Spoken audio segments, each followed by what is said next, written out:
Anda kembali di Prime Time News, selamat menjalankan ibadah sholat maghrib bagi Anda yang melaksanakannya. Pemirsa, Hakim Tunggal Pengadilan Negeri Jakarta Selatan, Iketut Darpawan memutuskan pra-peradilan ketiga yang diajukan oleh tersangka kasus ijazah Joko Wirosuryo soal gugatan ganti rugi tidak dapat diterima.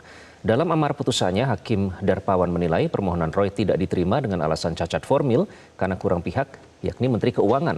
Dalam pertimbangannya, Hakim Darpawan menjelaskan, urusan ganti rugi telah diatur pemerintah lewat Menteri Keuangan berdasarkan penetapan pengadilan. Oleh karenanya Menteri Keuangan harus ditarik sebagai bagian pihak dalam perkara ini. Hakim pun menyatakan gugatan pra-peradilan Roy Suryo tidak dapat diterima lantaran cacat formil. Menanggapi putusan itu, kuasa hukum Roy Suryo Refli Harun menegaskan permohonan pra-peradilan ketiga Roy bukan ditolak. Menurut Refli, substansi perkara belum diperiksa oleh pengadilan. Roy Suryo menyatakan menghormati putusan tersebut. Sama seperti yang saya sampaikan tadi sebelum kita tidak ditariknya Menteri Keuangan sebagai pihak, maka permohonan ini mengandung cacat formil karena kurang pihak. Dengan demikian, maka sudah sepatutnya permohonan pemohon dinyatakan tidak dapat diterima.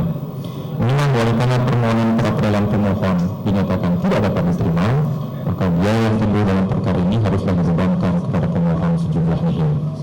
Mengingat pasal 173, pasal 175 ayat 5, pasal 365 KUHP, pasal 11 Peraturan Pemerintah Nomor 27 1983 sebagaimana telah diubah dengan Peraturan Pemerintah Nomor 92 Tahun 2015 tentang perubahan kedua atas Peraturan Pemerintah Nomor 27 Tahun 83 tentang pelaksanaan KUHP dan peraturan perundang-undangan lain yang bersangkutan, menyatakan permohonan pra-peradilan pemohon tidak dapat diterima. Dua, membebankan kepada pemohon untuk mengambil perkara sejumlah. Hasilnya sebenarnya tidak kami duga.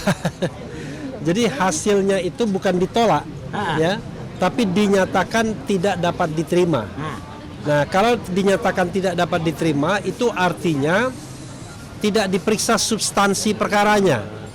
Nah, mengapa dinyatakan tidak dapat diterima? Ya, mungkin ngelesnya pengadilan adalah bahwa katanya kurang pihak. Jadi pihak yang harus juga turut dimohonkan adalah Kementerian Keuangan sebagai kasir negara atau bendahara negara, sehingga nanti kalau dikabulkan tuntutan ganti ruginya, maka kemudian bisa dibayarkan, bukan hanya kemenangan di atas kertas, on the paper. Karena itu ya mudah sekali, biar sama-sama capek, saya batuk juga kan, ya nanti kita ajukan lagi saja.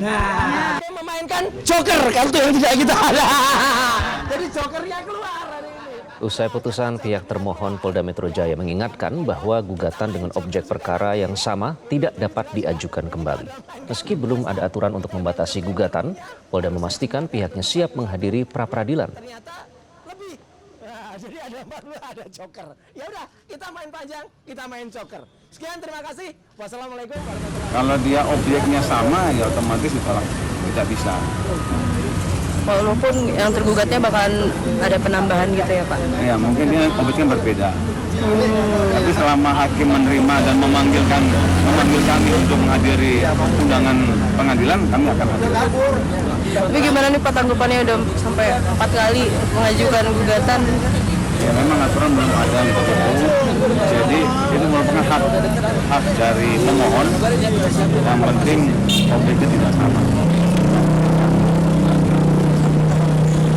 Kalau hakim menerima, otomatis kami sebagai yang tergugat, termohon. Jelajahi cara baru mendapatkan informasi. Download Metro TV Extend sekarang.